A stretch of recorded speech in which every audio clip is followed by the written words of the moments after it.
ผูกแขนเส้นขาวที่มันเก่า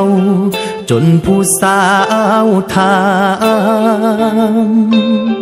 ว่าอายเป็นหยังจังมากลายเหลือเส้นบางๆก็ยังบ่ทิ่ม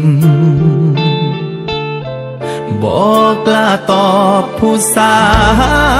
วเบิ่งไฟขาวแล้วต้องอมยิ้มคำอวยพรยังอิ่มเมื่อผูกแขนยังจำในใจผูกเบื้องซ้ายให้ขวัญมาผูกเบื้องขวาให้ขวัญคุ้มภัยหาเงินใดมันมาเด้อฝ่ายที่พ่อกับแม่ผูกให้เบิ่งยามใดมีใจฮึดสู้บอกให้หูว่ามีไผรอทางนั้นฝ่ายผูกแขนย้ำแทนแม่พ่อหนักเกินท้อลูกก็ยังมันถึงทางแห่งฝันต้องข้ามทะเลเมฆก็คงบ่อยู่เหนื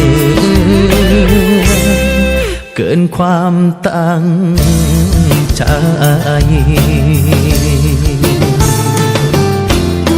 ถึงบ่โดนใจ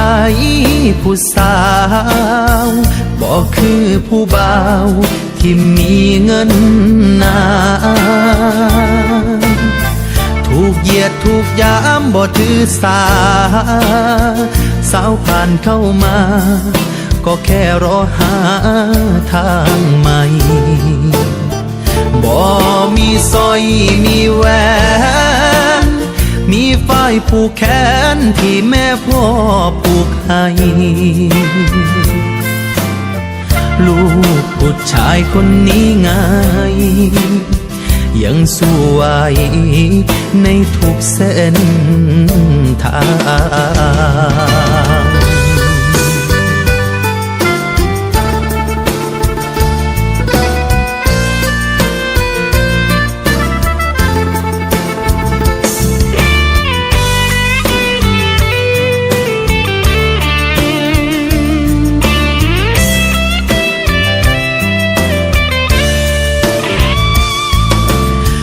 เบื้องซ้ายให้ขวัญมา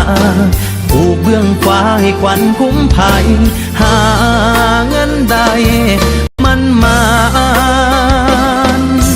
เด้อฝ่ายที่พ่อกับแม่ผูกให้เบิ่งยามใดมีใจฮึดสู้บอกให้หูว่ามีไผรอทางนั้นฝ่ายผูกแขนย้ำแทนแม่พ่อหนักเกินท้อลูกก็ยังมันถึงทางแห่งฝันต้องข้ามทะเลเมฆก็คงบ่อยู่เหนือเกินความตั้งใจ